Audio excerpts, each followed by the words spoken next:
Plus de 500 000 décès imputés au paludisme dans le monde en 2023. La journée du 25 avril rappelle aux dirigeants à travers le monde l'importance d'une lutte intensifiée. 30 degrés estimés à Cotonou environ. Mesdames et messieurs, bonjour. Les titres. Journée mondiale de lutte contre le paludisme ce 25 avril. Découvrez dans cette édition l'état des lieux actuels de cette maladie en République du Bénin, précisément après l'introduction du vaccin anti-paludique depuis 2024. Visite d'une délégation de députés sur le site du projet de pipeline d'exportation Bénin-Niger implanté à Semepo. Occasion pour ces élus de la nation de s'imprégner de la santé des relations entre la Chine et le Bénin. Les précisions à suivre. Et puis, renforcement des capacités du personnel de la police républicaine sur la gestion de crise. C'est une activité du projet ProNord-PAOP mise en œuvre par Enabel sur financement de l'Union européenne. Les détails dans un instant. À nouveau, bonjour. Le monde célèbre aujourd'hui la journée consacrée à la lutte contre le paludisme avec plus de 260 millions de cas enregistrés dans le monde selon l'Organisation mondiale de la santé. Le paludisme constitue un réel problème de santé publique. Le 25 avril 2024, à l'occasion de la 17e journée mondiale de lutte contre cette maladie, le Bénin a introduit le vaccin antipaludique dans le programme élargi de vaccination. Quel bilan peut-on faire un an après et quel est l'état des lieux de cette pathologie au Bénin? On va suivre à cet effet Dr Roch Aikmon. Il est le coordonnateur national adjoint du programme national de lutte contre le paludisme. On peut dire qu'on a commencé par observer une baisse de l'incidence du paludisme ces dernières années. Cette tendance baissière s'est fait observer plus ces 3-4 dernières années où, par exemple, de 2022 à maintenant, on a eu une baisse sensible. En 2022, on était à une incidence de 21% et pour descendre à 13% en 2024. Mais quand on parle de 13%, on veut parler d'environ 1 600 000 de cas. Donc des efforts restent à faire. Et cette même année 2024, nous avons enregistré environ 2100 décès imputables au paludisme. Il y a environ un an que le Bénin s'est engagé à introduire ce vaccin comme un outil complémentaire à toutes les interventions qui existent déjà. On a commencé avec une phase pilote dans 3 zones sanitaires. Et puis, on est en train de passer progressivement à l'échelle nationale, mais pas des étapes. Il y a une première étape qui a enrôlé 16 zones sanitaires et les 18 zones sanitaires restantes seront également enrôlées. Les premiers résultats sont encourageants en termes de couverture. On retiendra que pour le premier cycle d'administration, on est allé jusqu'à une couverture de 70 à 80%. Ce qui est bien. Mais il y a des challenges autour parce que vous savez, pour ce vaccin, il faut plusieurs cycles d'administration pour avoir l'immunité requise. Et donc, on a noté, avec ces premiers résultats, qu'il y a une certaine déperdition. Mais c'est connu pour ces genres de vaccins qui nécessitent plusieurs doses. Le ministre de la Santé, à l'occasion de la cérémonie de lancement des manifestations officielles de la 18e édition de la Journée mondiale de lutte contre le paludisme, est revenu sur la pertinence du thème « Réinvestir, réimaginer et raviver les efforts communs pour mettre fin au paludisme ». On va le suivre sur des propos recueillis par Ouliat Sanoussi et Jocelyn Barika.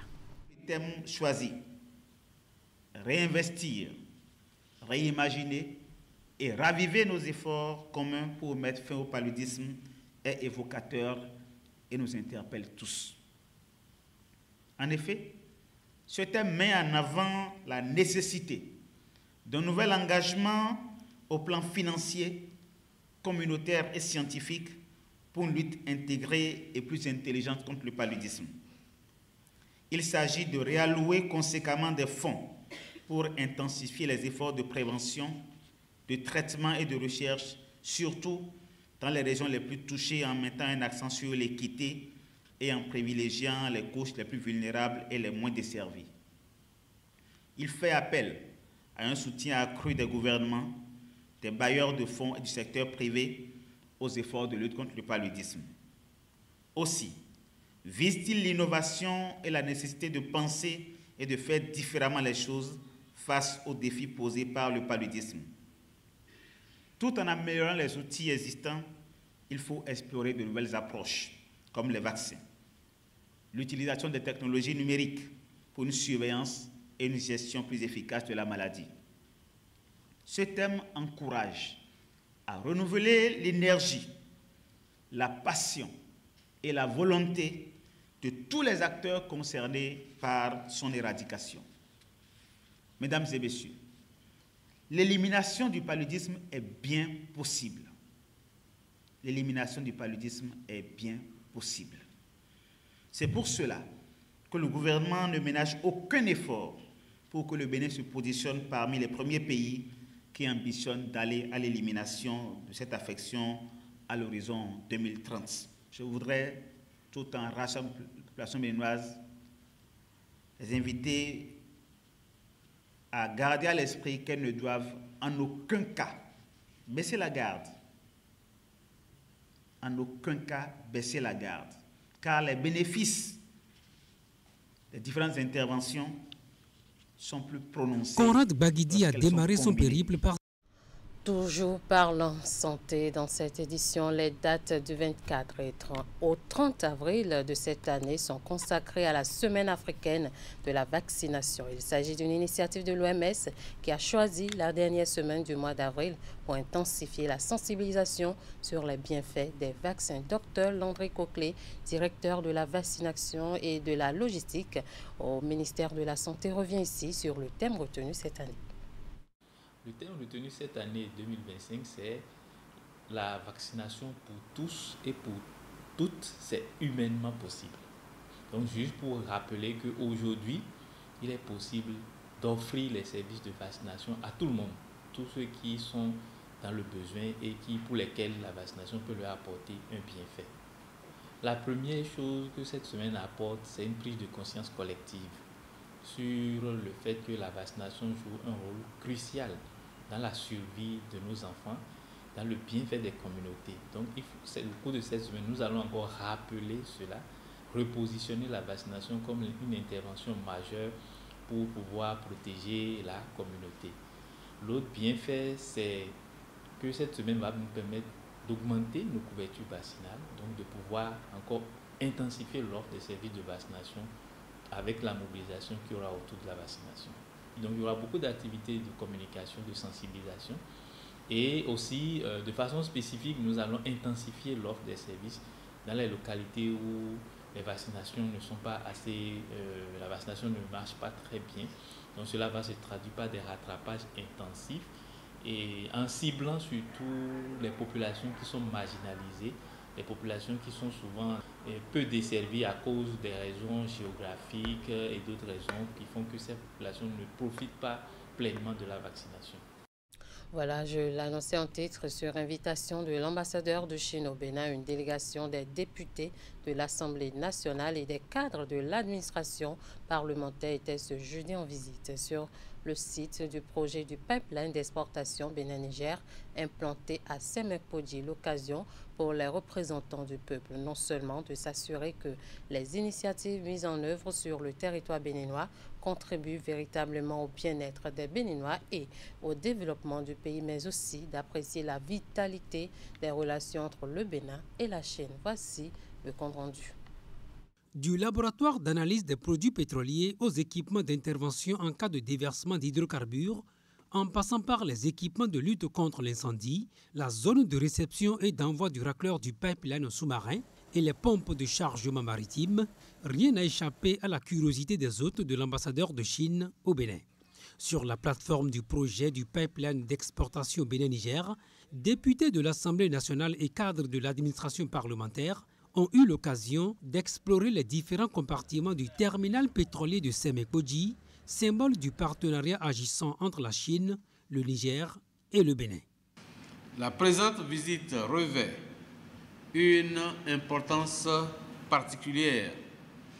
Elle offre à la représentation nationale l'opportunité de mieux appréhender l'ampleur et la complexité liées à l'implantation des infrastructures d'une telle envergure. Cette visite est sans aucun doute une expérience qui enrichira notre travail parlementaire. En dehors d'être un ouvrage pétrolier, le pipeline Bénin-Niger symbolise une vision de développement, une ambition de croissance économique du Bénin et du Niger et une volonté de consolider les liens de coopération, faisant ainsi du Bénin un hub en matière d'exportation de produits pétroliers bruts. Le projet de pipeline d'exportation Bénin-Niger est le plus grand projet d'investissement étranger direct dans l'histoire du Bénin. Jusqu'à aujourd'hui, 18 navires chargés de brut sont déjà partis du terminal de Sémé, avec au total 17 775 700 barils de pétrole brut à bord. Le projet du pipeline Bénin-Niger commence à la station initiale PS1, située à Koulélé dans la région de Difa au Niger, et se termine au niveau de la station terminale de Sémé-Kodji dans le département de Lomé au Bénin. Cette station occupe une superficie de 250 000 m², compartimentée en plusieurs zones fonctionnelles. Le pipeline Bénin-Niger, c'est aussi un volet écologique, des formations techniques et professionnelles au profit de jeunes talents béninois et déjà plus de 2000 emplois créés au Bénin. L'Agence des systèmes d'information et de numérique organise la première conférence des directeurs des systèmes d'information DSI au titre de l'année 2025. C'est la 17e édition de cette activité qui s'est déroulée ce jeudi à Cotonou sous le thème Maturité numérique, autonomisation des sectoriels. La rencontre vise notamment à renforcer les capacités de ces DSI en vue de rendre le meilleur service. Voici le compte rendu de l'ouverture des travaux avec Ouliat Sanoussi et Jocelyn Bariga. C'est sous le thème Maturité numérique, autonomisation des sectoriels que s'ouvre la première conférence des DSI, directeurs des systèmes d'information de l'administration béninoise, organisée par l'Agence des systèmes d'information et du numérique ASSIN. Ce creuset permet à ces directeurs et leurs équipes d'échanger et de partager les bonnes pratiques. Aujourd'hui, par exemple, nous mettons en place un outil pour pouvoir leur permettre de faire leurs demandes en ligne et surtout de pouvoir suivre tout au long la manière dont nous traitons leurs demandes. Tout ça participe à améliorer leur efficacité. De la même manière, aujourd'hui, nous allons leur parler des données. Nous parlons beaucoup d'intelligence artificielle depuis ces dernières années, mais en réalité, sans les données que nous produisons chaque jour, il n'y a pas d'intelligence artificielle. L'intelligence artificielle repose sur des données en masse. Donc aujourd'hui, nous allons leur parler de comment est-ce qu'on gère les données, comment on les identifie, comment on les qualifie, comment on les exploite et surtout comment également nous devons faire attention dans l'usage de ces données, surtout quand c'est des données à caractère personnel. Différentes communications sont présentées au DSI à l'occasion. Entre autres, le cadre d'architecture des systèmes d'information de l'État et sa gouvernance et le portail du centre de services créé uniquement pour demander des services qu'offre l'ASSIN dans le cadre de la dématérialisation et de la digitalisation de l'administration publique. C'est la première fois qu'on leur montre en fait le portail du centre de services. C'est vrai qu'ils connaissent le portail national des services publics. Actuellement, il y a la messagerie professionnelle qui est là. C'est nous qui avons mis en place cette plateforme-là et nous aidons, nous assistons, nous accompagnons ces DSI des ministères à pouvoir l'utiliser. Nous espérons qu'à la fin de la journée, ils comprendront le dispositif que nous mettons en place. Vous savez, le numérique est comme finalement le BTP, les bâtiments. Nous utilisons les mêmes termes. Par exemple, nous parlons d'architecture. Cette 17e édition s'inscrit dans la continuité de la dynamique engagée par l'ASSIN depuis 2024, celle de faire de la conférence des DSI une véritable plateforme stratégique de dialogue et de renforcement des actions collectives en faveur de la transformation numérique de l'administration béninoise. C'est la rentrée à l'Institut national des recherches agricoles du Bénin. Les chercheurs de l'INRAB entament une nouvelle saison avec de nombreux défis pour le rayonnement du secteur agricole. Des défis qui passent par la mise en synergie entre chercheurs, agriculteurs, décideurs politiques et autres acteurs du développement agricole. La rentrée solennelle est marquée par la présence de 2 ministres du gouvernement, la ministre de l'Enseignement supérieur et de la Recherche scientifique et son collègue en charge de l'agriculture. Voici le compte rendu des travaux. L'Institut national des recherches agricoles effectue sa rentrée ce jeudi 24 avril 2025. Une cérémonie solennelle qui démarre avec cette entrée des têtes pensantes de l'Institut par ordre de grade. Maître assistant avec diverses spécialités, chargé de recherche, maître de recherche et directeur de recherche. C'est l'équipe qui réfléchit au rayonnement de l'INRAB. Recherche agricole au service du développement durable, c'est le thème de cette rentrée, la première dans l'histoire de l'INRAB. La présente rentrée de l'INRAB constitue un signal fort adressé à tous les collègues chercheurs quant à leur responsabilité dans l'atteinte des résultats attendus. Mes collègues chercheurs et moi-même sommes pleinement engagés à relever ces défis.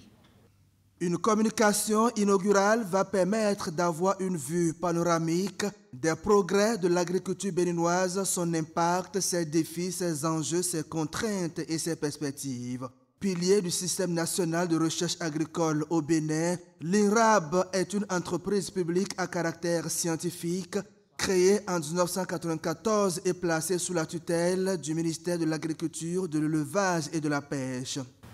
Oui, ce n'est pas encore tout beau, mais ce n'est pas rien. Ici, il y a de la crème. Seulement, ils sont égoïstes, individualistes, personnels. Il faut aller en synergie. Et je suis heureux de la manière dont les chercheurs des universités publiques comme privées, les chercheurs du secteur privé travaillent avec ceux de l'INRAB pour animer le système national de recherche agricole. Pour relever les défis qui s'imposent au secteur, le directeur général de l'Institut reçoit des mains du président du conseil d'administration des contrats d'objectifs qui accompagnent les lettres de mission. À son tour, il investit ses collègues chercheurs pour mieux accomplir la mission. Il s'agit de faire de l'agriculture béninoise une agriculture résiliente, performante et durable. Face à la flambée du banditisme au niveau des frontières entre le Bénin et ses voisins, l'Organisation internationale pour les migrations, en collaboration avec le gouvernement américain, apporte à nouveau son appui technique aux forces de l'ordre. C'est à travers une remise d'équipements de communication et de bureaux effectuée ce jeudi à la Direction générale de la police républicaine à Cotonou. Le point de la cérémonie dans ce reportage de Hugues Vingbe et Jocelyn Barriga. Après octobre 2024 et un lot d'équipements de patrouille et d'inspection, la police républicaine est renforcée en fourniture de bureaux et de communication. D'un coût global de 182 261 867 francs CFA, le don inclut notamment des GPS, des paires de jumelles, des radios VHF, des ordinateurs, des imprimantes, des photocopieurs et des régulateurs. Cette remise d'outils intervient dans un contexte où la sécurité frontalière est de plus en plus menacée en Afrique subsaharienne. Elle s'inscrit dans le cadre de 2 projets majeurs financés par les États-Unis et mis en œuvre par l'Organisation internationale pour les migrations. Les projets renforcement des capacités des autorités de gestion des frontières pour la sécurité au Bénin et renforcement de la gestion des frontières par une coordination et un partage d'informations renforcés au Bénin et au Togo entendent contribuer au renforcement des capacités de gouvernance des frontières d'une part et d'autre part au renforcement des capacités techniques et opérationnelles à l'école de police et à la Direction générale pour une préparation efficace des veillants officiers. En fournissant les outils et les équipements nécessaires pour renforcer les capacités opérationnelles des forces de l'ordre béninoises, nous souhaitons contribuer à une société plus sûre et plus sécurisée. Ces outils permettront au commissariat frontalier de Ilakodji d'achever sa modernisation en passant de l'enregistrement manuel à celui informatisé des passagers pour une meilleure gestion des flux migratoires à travers le système d'information et d'analyse des données migratoires MIDAS qui y sera installé. L'ambassadeur des États-Unis près le Bénin met également l'accent sur la police de proximité nécessaire pour une gestion véritablement intégrée des frontières. Au cœur de ces efforts se trouve la promotion de la police de proximité, un outil puissant qui favorise une plus grande collaboration entre la police et les communautés locales. En dehors du système MIDAS, les deux projets de l'OIM ciblant les postes frontaliers de Ilakodji et d'Ilara prévoient l'installation de sources d'énergie renouvelables et la construction de forages. Nous restons avec les forces de l'ordre. La police républicaine renforce les capacités opérationnelles de son personnel sur la gestion de crise. C'est à travers une session de formation qui a mobilisé les acteurs clés de la chaîne de gestion de crise et catastrophes de la ville de Nati Tengou. Elle s'inscrit dans le cadre du projet Pronor-PAOP mis en œuvre par l'Agence belge de coopération internationale ENABEL sur financement de l'Union européenne. Démarré le mardi 22 avril 2025, les travaux présidés par le préfet de l'Atakora prennent fin ce vendredi à la Sanarouna. Renforcer les capacités opérationnelles des acteurs clés de la sécurité et de la gestion des urgences afin d'améliorer leur réactivité et leur coordination en cas de crise. Tel est l'enjeu principal de cette session de formation initiée par la police républicaine dans le cadre du projet Pronor-PAOP, un projet financé conjointement par l'Union européenne et l'Agence belge de coopération internationale ENABEL. Nous sommes réunis ici dans le cadre de la gestion de crise.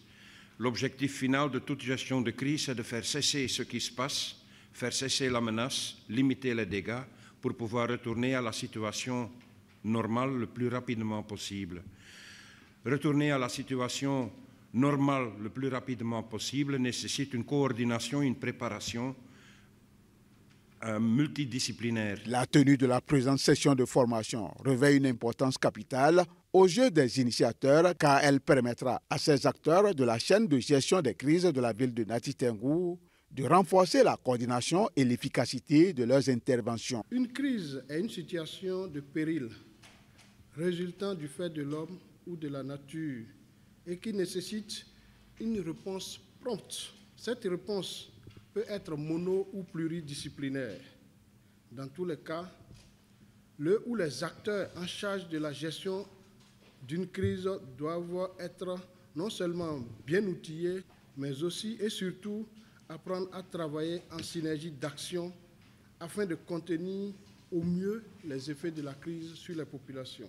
Au regard de la pertinence du thème, objet de cette formation, l'autorité préfectorale exhorte les participants à plus d'engagement pour en tirer un grand profit. Je suis convaincue que les échanges et les simulations que nous aurons à vivre ensemble seront enrichissants et permettront à chacun d'entre nous d'acquérir les réflexes nécessaires pour gérer les situations complexes. Ensemble, avec la collaboration des acteurs de la santé, des sapeurs-pompiers de la mairie, nous pouvons bâtir une police républicaine plus forte, plus réactive et plus proche de nos concitoyens. Le présent atelier n'est que le début d'un cycle. Plusieurs autres sont prévus dans les tout prochains jours pour renforcer davantage les capacités opérationnelles des agents de la police républicaine.